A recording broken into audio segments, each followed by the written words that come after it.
Nous vivons dans un monde qui n'attend pas. Tout se passe rapidement. Les nouvelles, les réactions, les commentaires, les conflits, tout semble conçu pour te pousser à la limite. On t'interrompt, on te contredit, on te juge. Et soudain, sans t'en rendre compte, tu exploses. Tu perds ton calme avec un mot, un regard, une situation minimale. Est-ce que cela t'est déjà arrivé? Et puis vient le remords. Tu te dis que ce n'était pas si grave, que tu aurais pu mieux gérer, que tu as réagi comme tu ne le voulais pas. Mais il est déjà trop tard. L'émotion t'a envahi, elle t'a transformé en marionnette. Et le pire, c'est que ce n'était pas la première fois, ni la dernière, à moins que tu n'apprennes quelque chose de fondamental. Le calme ne se trouve pas, il se construit. Veux-tu connaître le secret pour garder ton sang-froid, même lorsque tout autour de toi semble s'effondrer? Il ne s'agit pas de faire semblant de ne pas ressentir, ni de te réprimer. C'est beaucoup plus profond. C'est une façon de voir le monde, de te comprendre, de maîtriser ton énergie interne sans devenir une pierre. Et en cela, les stoïciens étaient des maîtres. Cette vidéo ne te donnera pas de phrases creuses, ni de conseils de magazine. Elle te donnera des principes éternels, des outils pratiques, des leçons qui, si tu les appliques avec discipline, changeront ta façon de faire face à la vie. 8 vérités stoïciennes qui deviendront ton bouclier, ta colonne vertébrale, ton refuge au milieu du chaos. Prépare-toi, car aujourd'hui, nous allons détruire les excuses. 1. Ne réagis pas au ton. Réponds au contenu. Il y a des gens qui ne disent rien de grave, mais ils le disent d'une manière qui t'irrite. Le ton condescendant, le sarcasme, l'agressivité passive, le jugement déguisé en conseil. Et toi, au lieu d'analyser ce qui est dit, tu te laisses emporter par la forme, par le ton, comme si c'était l'ennemi. Mais quand tu fais ça, tu perds le contrôle immédiatement. Tu réagis, tu montes le volume, tu attaques ou tu te fermes. Et c'est là que tu perds. Le stoïcisme enseigne une leçon puissante. Tu ne peux pas contrôler comment les autres parlent, mais tu peux décider à quelle partie de toi ils ont accès.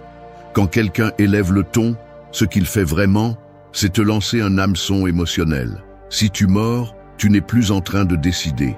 Tu réagis. Tu es entre les mains d'un autre. Marc Aurèle l'a dit ainsi. Celui qui se met en colère devient l'esclave de celui qui le met en colère. Si cela ne te secoue pas, alors tu n'as pas compris le prix que tu paies chaque fois que quelqu'un d'autre réussit à te déstabiliser avec sa façon de parler. La plupart des discussions ne s'enveniment pas à cause de ce qui est dit, mais de la façon dont c'est dit. Et pire encore, de la façon dont tu interprètes ce « comment ». Parce que souvent, le ton n'était même pas intentionnel, mais tu as déjà construit toute l'histoire dans ta tête. Il me manque de respect, il me provoque, il se moque de moi. Tu n'écoutes pas pour comprendre, tu écoutes pour te défendre. Le problème, c'est que lorsque tu réagis au ton, tu cesses de voir le contenu.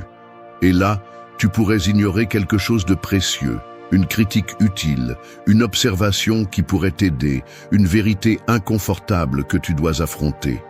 Mais comme le ton t'a offensé, tu rejettes tout le message. Qui perd? Toi. La voix stoïcienne est différente. Elle ne répond pas à l'impulsion. Elle n'alimente pas le feu. Elle observe. Elle évalue. Elle se demande qu'est-ce qui est vraiment dit. Y a-t-il quelque chose de vrai ici? Vaut-il mieux répondre ou garder le silence? Répondre au contenu est un acte d'intelligence émotionnelle. C'est te donner quelques secondes de répit. C'est te demander si ton ego est au volant ou si tu agis vraiment avec clarté. Et si l'autre est venu juste pour décharger sa frustration sur toi, alors tu as l'occasion de le désarmer avec ton calme. Rien ne désarme plus quelqu'un qui cherche la bagarre qu'une réponse calme, directe et sans venin. Parce qu'il ne s'attend pas à ça. Il s'attend à ce que tu te rabaisses, que tu te mettes à son niveau. Quand tu ne le fais pas, la conversation change. Le pouvoir change. Tu n'es plus la victime de la provocation, tu es maître de toi-même. Et cela, bien que cela puisse sembler petit, est un acte de liberté. Parce que tant que tu continues à réagir au ton, tu es pris au piège dans le jeu émotionnel des autres. Mais quand tu décides de répondre au contenu, tu sors du jeu. Et ce qui reste est une force intérieure qui ne dépend pas du chaos extérieur. Ce n'est pas facile. Cela demande de la pratique. Cela demande de se mordre la langue, de respirer profondément, de choisir de ne pas répondre immédiatement. Mais avec le temps, tu découvres que tu n'as pas besoin d'élever la voix pour être ferme, ni de tomber dans le drame pour défendre tes idées. Rappelle-toi ceci, le ton peut être un piège, mais le contenu révèle toujours l'essentiel. Apprends à ignorer la forme lorsque l'intention est de te blesser, et concentre-toi sur le fond. C'est là que réside la vérité. C'est là que commence ton calme. 2. Ne confonds pas l'urgence avec l'importance. Il y a un ennemi silencieux qui consomme ton énergie, ta tranquillité d'esprit et ton attention. L'urgence. Le message qui arrive avec le « c'est pour maintenant », l'appel qui interrompt ton moment, la pression pour répondre immédiatement, agir immédiatement, décider immédiatement. Tout semble avoir un caractère d'urgence. Tout se sent comme si ça ne pouvait pas attendre. Mais arrête-toi une seconde. Est-ce que l'urgent est toujours important? Ou te laisses-tu emporter par l'anxiété des autres? Nous vivons dans une culture obsédée par l'immédiateté. Si tu ne réponds pas rapidement, tu es mal vu. Si tu ne réagis pas tout de suite, tu perds des opportunités. Mais le prix à payer pour vivre en réagissant à l'urgence est que tu cesses de construire ce qui est important. Tu éteins des incendies toute la journée, mais ta vie reste la même. Tu ne progresses pas, tu ne grandis pas. Tu ne fais que survivre au rythme que les autres t'imposent. Les stoïciens comprenaient quelque chose que beaucoup de gens oublient aujourd'hui. Tout ne mérite pas ton attention immédiate. Épictète disait « Apprends d'abord à distinguer ce qui dépend de toi, puis agis ». Cette pause, ce filtre, c'est ce qui te protège du chaos extérieur. Parce que quand tout est urgent, rien n'est clair. Confondre l'urgence avec l'importance te pousse à dire oui à tout, à prendre en charge les responsabilités des autres, à te mettre en second plan, à vivre contre la montre sans but. Et le résultat est l'épuisement, le stress, le ressentiment. Parce que tu donnes tout pour des choses qui, au fond, ne valent même pas grand-chose. La solution est de développer une nouvelle façon de répondre au monde. Non pas à partir de la hâte, mais à partir de la priorité. Avant d'agir, demande-toi, est-ce vraiment important? Est-ce que cela va dans la direction de mes valeurs, de mes objectifs, de ma paix? Ou est-ce juste une pression passagère déguisée en nécessité?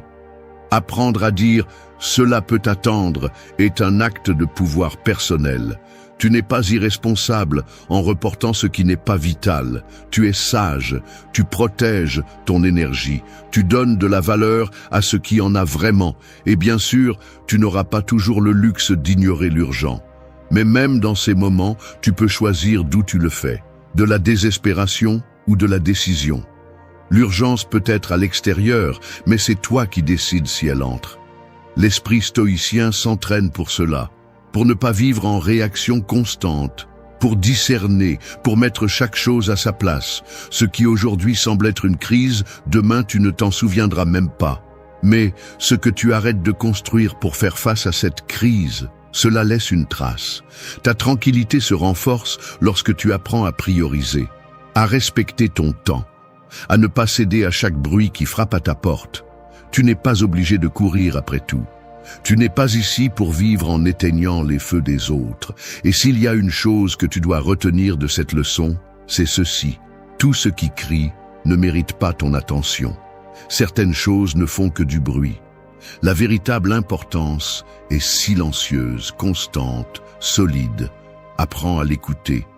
Et quand l'urgence viendra te chercher, regarde-la en face et choisis avec sagesse. Parce que la tranquillité ne se négocie pas avec la pression. Elle se défend avec clarté. 3. N'idéalise personne. Tout commence par l'admiration. Quelqu'un parle avec assurance, montre du charisme, semble avoir toutes les réponses. Et toi, sans t'en rendre compte, tu commences à le surestimer. Tu lui donnes une place spéciale dans ton esprit. Comme s'il était plus sage, plus fort ou plus éclairé que toi. Tu le places au-dessus. Et à ce moment-là, tu perds en clarté. Idéaliser quelqu'un, c'est renoncer à voir son humanité. C'est couper la réalité et la remplacer par une fantaisie que tu construis toi-même. Tu lui donnes du pouvoir, tu lui donnes du poids, tu lui donnes la permission d'affecter tes décisions, tes émotions, ton identité. Le résultat, tu es déçu, tu es frustré, tu es blessé. Mais ce n'était pas la faute de cette personne, c'était ton attente qui a créé l'illusion. Les stoïciens savaient qu'aucun être humain n'est supérieur à un autre. Épictète le rendait clair. Même l'empereur doit aller aux toilettes, ressentir de la douleur, subir des pertes. Personne n'échappe à la condition humaine. Alors, pourquoi continuer à créer des dieux de chair et d'os? Pourquoi continuer à remettre son propre jugement aux actions de quelqu'un d'autre? Idéaliser est dangereux, car cela transforme l'autre en un miroir faux. Si cette personne se trompe, elle te détruit. Si elle change, tu te sens trahi. Mais la vérité est qu'elle n'a jamais été parfaite. C'est juste que tu ne voulais pas voir son ombre. Idéaliser crée également une dépendance. Tu attends qu'il te valide, qu'il te comprenne, qu'il t'approuve. Et quand cela n'arrive pas, tu te brises. Pourquoi? Parce que tu avais construit ta stabilité émotionnelle sur un piédestal étranger. Et tout piédestal vacille tôt ou tard. La solution? Désidéalise. Descends les personnes de l'autel mental sur lequel tu les as mises. Regarde-les pour ce qu'elles sont, humaines, imparfaites, avec des vertus et des défauts. Tu peux admirer quelqu'un, oui, tu peux apprendre de lui ou d'elle, mais ne le place pas au-dessus de toi, parce que personne n'a le droit de te dicter comment vivre, ni le pouvoir de te traîner émotionnellement chaque fois qu'il tombe de ton attente. Le stoïcien marche avec respect, mais sans soumission. Il écoute, mais ne se rend pas à la voix étrangère. Il sait qu'il peut apprendre de n'importe qui, même de celui qui se trompe, sans pour autant diviniser ou condamner. Et quand tu y arrives, tu retrouves l'équilibre. Parce que tu ne réagis plus en tant que fan, ni ne t'effondres en tant que victime. Tu te relates à partir de la réalité, pas de l'illusion. À partir de ton propre jugement, pas de l'idéalisation. Et tu sais ce qui est le plus libérateur. Qu'en arrêtant d'idéaliser les autres, tu arrêtes aussi de t'exiger d'être parfait. Tu te permets d'être complet, pas impeccable. Tu te permets de grandir à partir de la vérité, pas de l'apparence. Chaque fois que tu es tenté de penser que quelqu'un est différent, est spécial, est inébranlable, rappelle-toi ceci. Tout le monde saigne, tout le monde lutte, tout le monde a peur. Ne mets pas ta tranquillité entre les mains d'une figure que tu as toi-même fabriquée. L'admiration saine inspire, l'idéalisation aveugle. Apprends à voir avec des yeux propres. Et que personne, absolument personne, ne revienne occuper un trône dans ton esprit. 4. Si tu dois le forcer, ne le retiens pas. Il y a quelque chose qui ne colle pas. Tu le sens, mais tu l'ignores. Tu te justifies. Tu pousses. Tu lui donnes une autre chance, et une autre, et une autre. Parce qu'on t'a dit que les choses précieuses valent la peine de se battre. Parce que tu as peur de lâcher prise. Parce que tu ne veux pas avoir l'impression d'avoir échoué. Alors tu serres plus fort. Tu te bats plus. Tu insistes. Tu t'épuises. Jusqu'à ce qu'un jour, quelque chose se brise. Et ce n'était pas la situation, c'était toi. Forcer ce qui ne coule pas naturellement est une façon élégante de te saboter. Tu te convaincs que tu le fais par amour, par engagement, par courage. Mais en réalité, tu le fais souvent par attachement, par orgueil ou par peur de faire face au vide. Le stoïcisme te crie clairement. Si tu te trahis toi-même pour soutenir quelque chose, alors tu ne le soutiens pas, tu te traînes. Il ne s'agit pas de se rendre à la première difficulté. Il s'agit d'identifier quand ce que tu fais a cessé d'être un défi sain pour devenir un acte d'auto-abandon. Il y a une différence entre la persévérance et l'obstination. L'une construit, l'autre te détruit lentement. Marc Aurèle disait « Si quelque chose est hors de ton contrôle, laisse-le partir ». Mais parfois ce que tu dois lâcher n'est pas une situation, mais une attente. Une idée de comment les choses devraient être. une version forcée de toi-même qui essaie de s'adapter à un endroit qui ne l'accepte pas, à une relation qui ne le valorise pas, à un chemin qui ne le respecte pas. Forcer ce qui ne coule pas naturellement est comme serrer un poing autour de l'eau. Plus tu insistes, moins tu as. Et l'ironie est que plus tu te bats pour soutenir quelque chose d'artificiel, plus tu t'éloignes de ce qui pourrait vraiment te nourrir. L'équilibre arrive quand tu apprends à identifier les signaux du corps, de l'esprit, de l'âme. Fatigue chronique, anxiété, sensation de vide. Ce ne sont pas toujours des signes de faiblesse. Parfois, ce sont des avertissements que tu te bats dans la mauvaise bataille. La vraie force ne se voit pas toujours chez celui qui résiste le plus, mais chez celui qui sait lâcher prise à temps.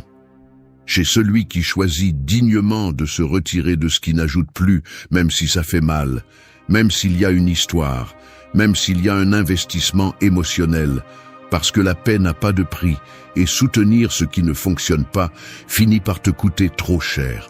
Tu ne te définis pas par ce que tu réussis à retenir à tout prix.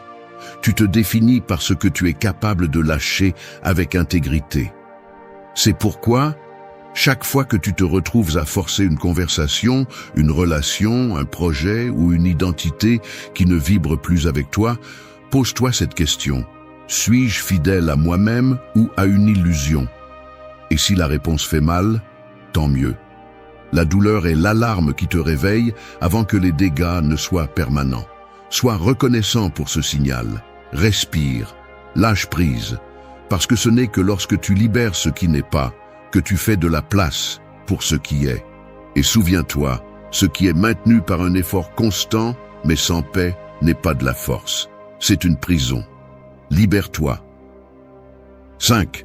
N'attends pas de justice de la part des personnes ignorantes. Attendre de la justice de quelqu'un qui ne comprend pas ce que signifie la justice, c'est comme demander à un aveugle d'admirer un coucher de soleil. Il ne peut pas te donner ce qu'il n'a pas. Non pas parce qu'il ne le veut pas, mais parce qu'il ne voit même pas ce que tu vois.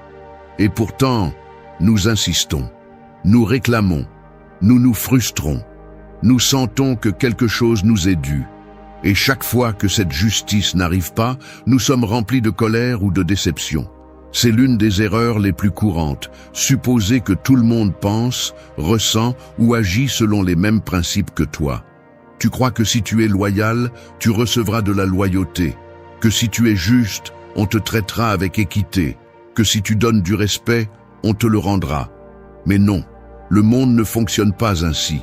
Et plus vite tu l'accepteras, plus libre tu seras. Les stoïciens ne vivaient pas avec des attentes entre les mains des autres. Ils savaient que l'ignorance, comprise comme l'absence de sagesse, produit l'injustice. Épictète l'a expliqué avec une brutalité claire. Quand quelqu'un te traite mal, il agit selon ce qu'il croit être juste. Pourquoi le blâmer pour sa cécité? Ce n'est pas une justification, c'est une observation froide, lucide, réelle. Quand tu attends de la justice d'une personne qui agit à partir de l'ignorance, tu te places volontairement en position de victime. Et là, tu perds du pouvoir. Parce qu'au lieu de bouger avec clarté, tu restes coincé dans la question sans issue. Pourquoi m'a-t-il fait ça? Comment a-t-il pu agir ainsi? Ne voit-il pas ce qu'il fait? Non, il ne le voit pas. Et peut-être ne le verra-t-il jamais. Attendre de la conscience de celui qui n'en a pas est épuisant. C'est comme pousser un mur en espérant qu'il bouge par logique. Cela n'arrivera pas. Alors, quelle est la solution? Reconnaître la limitation de l'autre sans la prendre personnellement. Comprendre que l'injustice vient souvent de l'ignorance, pas du mal. Et que la plus grande punition pour celui qui agit avec injustice, c'est d'être ce qu'il est. Tu n'as pas besoin de vengeance, tu n'as pas besoin de le faire apprendre. Tu as besoin d'arrêter de vivre en attendant qu'il agisse à partir d'un niveau de clarté qu'il n'a pas atteint. Le stoïcien n'exige pas que le monde soit juste. Il devient quelqu'un qui agit avec justice même quand personne d'autre ne le fait. Et c'est ce qui est vraiment puissant. Ne pas te rabaisser, ne pas répondre par la rancœur, ne pas permettre que l'amertume devienne ton identité. Si quelqu'un te trahit, ne deviens pas un traître. Si quelqu'un te trompe, ne vis pas en te méfiant de tout le monde. Si quelqu'un agit avec cruauté, ne laisse pas cela te transformer en quelqu'un de froid. La justice n'est pas toujours ce que tu reçois. C'est ce que tu choisis de donner, même quand tu ne le reçois pas. Et c'est la différence entre le sage et l'ignorant. L'ignorant réagit, répète des schémas, vit coincé dans sa vision étroite. Le sage agit à partir de son intégrité, pas à partir des blessures que les autres lui ont infligées. C'est pourquoi ne perds pas d'énergie à réclamer de la justice là où il n'y a jamais eu de compréhension. Ne supplie pas le respect là où il n'y a que de l'ego. N'explique pas l'évident à celui qui a déjà décidé de ne pas comprendre. Parfois, le plus sage n'est pas de parler, c'est de s'éloigner. Et si ça te fait mal, oui, permets-toi de ressentir, mais ne laisse pas cette douleur te déformer.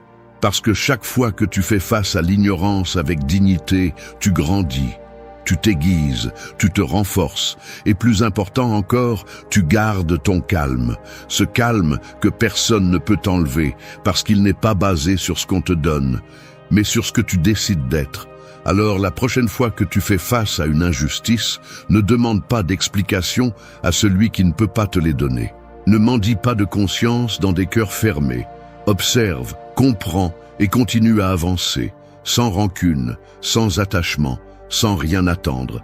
Parce que la vraie justice ne vient pas toujours du monde, elle vient de toi.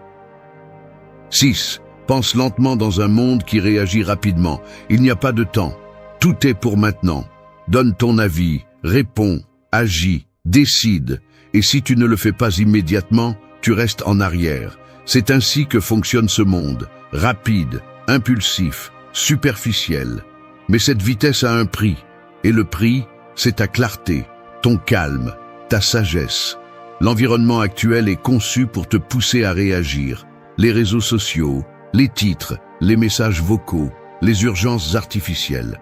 Tout est stimulus, tout est pression. Et dans ce bombardement constant, penser devient un luxe que presque personne ne se permet. Parce que penser nécessite une pause, il nécessite de l'espace. Et cela dérange un esprit accro au bruit. Le problème n'est pas seulement la vitesse, mais aussi le manque de profondeur. Plus tu vis vite, moins tu t'arrêtes pour questionner, pour réfléchir, pour décider par toi-même. Tu deviens un écho de ce que les autres crient, un reflet de ce que les autres font. Tu réagis, mais tu ne choisis pas. Tu répètes, mais tu ne comprends pas. Et peu à peu, tu perds le contrôle de toi-même. Le stoïcisme offre une réponse radicale à cette folie. Ralentis. Ne réagis pas avec l'émotion du moment. Ne te sens pas obligé d'avoir une réponse immédiate à tout. Comme le disait Sénèque, rien de sage ne naît de la hâte. Les meilleures décisions nécessitent une digestion émotionnelle, une distance mentale et une vision plus large. Penser lentement ne signifie pas être lent. Cela signifie être délibéré. Cela signifie ne pas se laisser emporter par le courant de l'impulsion. Dans un monde qui te pousse à crier d'abord et à poser des questions ensuite, penser lentement est un acte de rébellion consciente. C'est lever la main et dire « Je ne vais pas répondre tout de suite. J'ai besoin de comprendre d'abord. » Quand tu apprends à penser lentement, quelque chose de puissant se produit. Tu arrêtes de vivre sur la défensive. Tu ne réagis plus par réflexe. Tu écoutes davantage. Tu observes davantage. Tu filtres. Et en le faisant, tu te rends compte que beaucoup de choses qui te perturbaient auparavant ne méritent ni ton énergie, ni ton attention. Parce qu'elles n'étaient pas vraiment importantes. Elles étaient juste bruyantes. La précipitation émotionnelle est l'une des principales causes de conflits personnels. Tu dis des choses que tu ne voulais pas dire. Tu prends des décisions que tu regrettes ensuite. Tu t'engages dans ce que tu ne désires pas. Et ensuite, tu te demandes comment tu en es arrivé là. C'était simple. Tu as réagi rapidement. Tu n'as pas pensé. Tu ne t'es pas donné d'espace. La pensée lente permet de voir le piège avant de le piétiner. C'est ce qui te donne le pouvoir de choisir depuis le centre, pas depuis le chaos. Et cela n'améliore pas seulement ta prise de décision, cela améliore ta qualité de vie. Parce que là où il y a une pause, il y a du pouvoir. Là où il y a réflexion, il y a direction. Cela ne signifie pas te déconnecter du monde ou vivre dans le doute éternel. Cela signifie développer un esprit tempéré. Un esprit qui n'a pas besoin de se précipiter pour se sentir valide. Un esprit qui ne cède pas à la pression externe parce qu'il fait confiance à son propre processus interne. Appliquer cela dans la vie réelle nécessite de la pratique. La prochaine fois que quelqu'un te provoque, ne réponds pas immédiatement. Reste silencieux quelques secondes. Respire. Demande-toi si ce que tu vas dire ajoute ou ne fait que décharger ton ego. Quand tu dois prendre une décision importante, ne le fais pas à chaud. Attends un peu. Regarde le tableau complet. Consulte-toi toi-même. Pas avec ta peur ni avec ton besoin d'approbation, mais avec ta conscience. Cette habitude de penser lentement te protégera de nombreuses erreurs, de nombreuses discussions inutiles, de nombreux engagements vides. Elle te permettra d'agir avec précision, pas avec précipitation. Et surtout, elle te donnera un calme profond. Le calme de savoir que tu ne vis pas en courant derrière le monde, mais que tu marches fermement en toi. Il n'est pas facile d'aller lentement quand tout crie pour la vitesse, mais c'est nécessaire. Parce que seul celui qui ose s'arrêter un moment peut voir clairement où il veut vraiment aller. Et pendant que tout le monde réagit, tu choisis. Pendant que tout le monde court, tu observes. Pendant que tout le monde se perd dans la vitesse, tu te retrouves dans la pause. Pense lentement. Parce que celui qui pense lentement vit profondément. Et celui qui vit profondément est déjà au-dessus du bruit. 7. Ne te précipite pas à interpréter. Parfois, ce qui te fait le plus mal n'est pas ce qui s'est passé, mais ce que tu as cru qui s'est passé. Ce n'était pas le message en lui-même, mais comment tu l'as compris. Ce n'était pas ce qu'on t'a dit, mais ce que tu as supposé qu'il voulait dire. Dans cette marge entre les faits et ton interprétation, la plupart de tes conflits internes se construisent. L'esprit humain déteste le vide. Quand quelque chose n'est pas clair, il le remplit de suppositions. Le silence est interprété comme du mépris, le changement de ton, comme un rejet, la distance, comme une trahison. Et sans t'en rendre compte, tu commences à créer des histoires dans ta tête, des histoires qui semblent réelles, des histoires qui te font souffrir, bien qu'elles n'aient jamais existé en dehors de toi. Il ne s'agit pas de folie, il s'agit d'un instinct naturel, interpréter, donner un sens à ce que nous voyons, entendons, ressentons. Le problème est lorsque tu le fais à partir de l'insécurité, de la peur ou de blessures non résolues. Parce qu'alors, tu ne vois plus ce qui est, tu vois ce que tu crains, et cela contamine tout. Le stoïcisme propose une idée puissante, les faits sont neutres, ils ne sont ni bons ni mauvais. C'est toi qui leur donnes un sens. Marc Aurèle le disait clairement, si cela te fait mal, c'est parce que tu as décidé que cela devait te faire mal. Il ne parle pas d'ignorer les émotions, il parle de ne pas donner ta paix à chaque pensée qui apparaît. Interpréter n'est pas le problème. Interpréter sans filtrer, oui, c'est un problème. Combien de fois as-tu réagi avec colère à quelque chose qui s'est avéré ne pas être ce que tu pensais? Combien de fois as-tu blessé quelqu'un parce que tu as supposé le pire?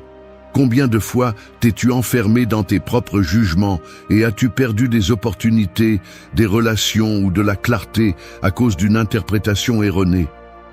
La précipitation à interpréter est un poison silencieux. Elle nourrit l'ego, elle renforce tes blessures, elle te fait vivre sur la défensive. Et le plus grave, elle t'éloigne de la réalité. La première étape pour changer cela est très simple, mais très puissante. Doute de ta première pensée. Ne la rejette pas, ne la réprime pas, juste doute. Demande-toi si ce que tu penses est un fait ou une interprétation. Ce que je crois, l'ai-je vu, l'ai-je entendu clairement ou l'imagine-je? Ce que je ressens, est-ce une réponse au présent ou une projection du passé? Ce petit espace de doute est où commence la sagesse. Parce qu'ici, tu peux observer sans réagir. Tu peux différencier ce qui s'est passé de ce que ton esprit a construit à ce sujet.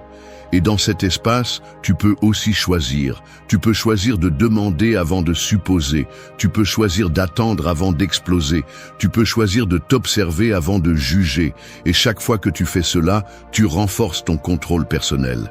Tu n'as pas besoin d'éteindre tes émotions. Tu as besoin d'apprendre à ne pas leur obéir aveuglément. Parce qu'une émotion incontrôlée peut détruire ce qui compte le plus pour toi, tandis qu'une émotion comprise peut te donner une vision plus profonde de toi-même. Appliquer cela dans ta vie quotidienne est ce qui transforme ta vie.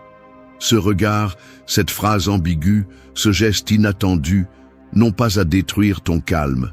Tu peux t'arrêter, tu peux faire une pause, tu peux choisir de réfléchir 2 fois avant de réagir, tu peux même en parler, tu peux dire « Je ne suis pas sûr d'avoir bien compris ce que tu as dit » ou « Ce qui s'est passé m'a fait ressentir quelque chose, mais je ne suis pas sûr de l'interpréter correctement ». Ce type de communication nécessite de l'humilité, mais construit des relations beaucoup plus saines. Et avec toi-même aussi. Apprends à questionner tes pensées, pas à les suivre comme si elles étaient des vérités absolues. Parce que si tu ne le fais pas, tu vas vivre enfermé dans une narration créée par la peur et l'interprétation automatique. L'esprit non entraîné interprète tout comme une attaque. L'esprit entraîné se pose des questions avant de réagir. Et c'est le point final. Tu ne peux pas contrôler comment les choses arrivent dans ta vie, mais tu peux contrôler le sens que tu choisis de leur donner. Et ce sens est déterminé par ton niveau de conscience, pas par ton niveau d'émotion. Alors, la prochaine fois que quelque chose te dérange, ne réponds pas immédiatement. Ne construis pas tout un film avec une seule scène. Attends, observe, pose des questions. Et surtout, souviens-toi, ta tranquillité dépend de ne pas te précipiter à interpréter. Parce que parfois, tout ce dont tu as besoin pour éviter le conflit, c'est de mieux comprendre ce qui se passe réellement. 8. Ne confonds pas avoir des limites avec être dur. Avoir des limites ne signifie pas crier, ni avoir un visage de pierre, ni répondre avec froideur.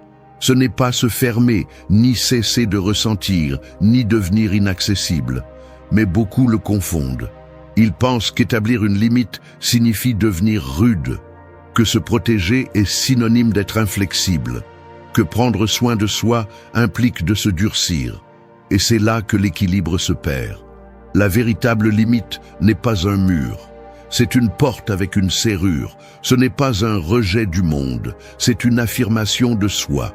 Ce n'est pas une armure qui évite tout contact. C'est une peau saine qui sait jusqu'où aller sans se briser. La dureté, en revanche, est une réaction de l'ego blessé. Un masque de protection basé sur la peur, pas sur la clarté. La différence entre quelqu'un qui a des limites et quelqu'un qui est dur réside dans l'intention. Celui qui a des limites le fait en toute conscience. Il sait ce qu'il est prêt à tolérer, ce dont il a besoin pour se sentir bien, et il le communique sans peur ni agressivité. Celui qui est dur, en revanche, agit à partir de la blessure. Il se ferme, attaque, s'isole. Et au fond, il se sent toujours menacé par tout.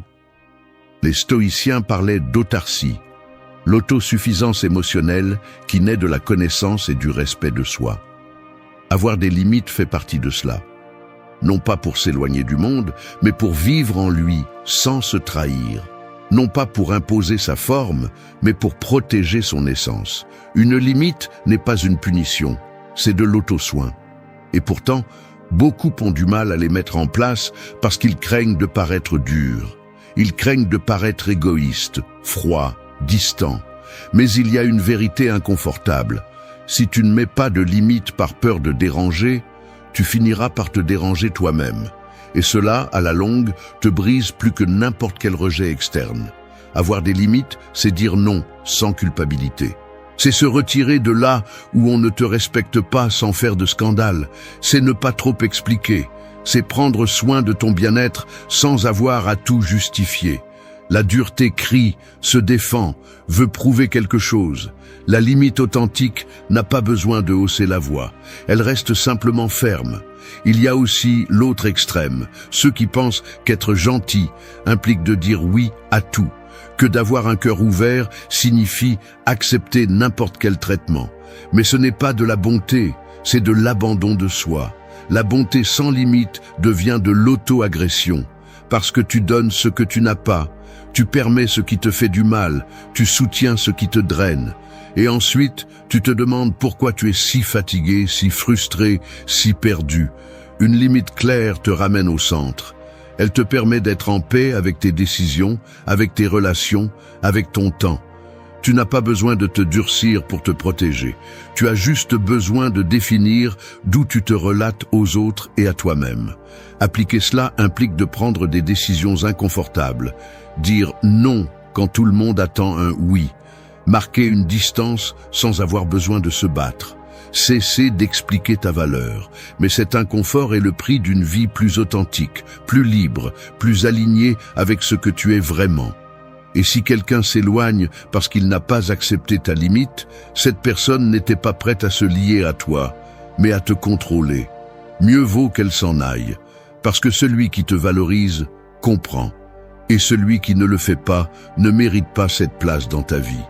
Rappelle-toi, il ne s'agit pas de devenir dur, il s'agit de devenir responsable, et cela implique parfois de perdre des personnes, des opportunités, des scénarios, mais tu gagneras quelque chose de plus précieux, le respect de soi.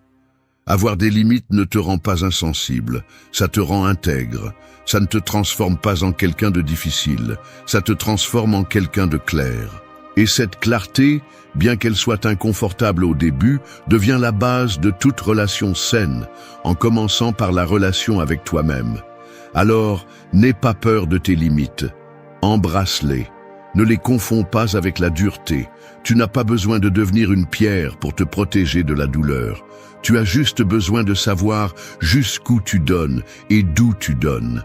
Cette connaissance, cette fermeté, c'est ce qui te maintient en paix au milieu du bruit.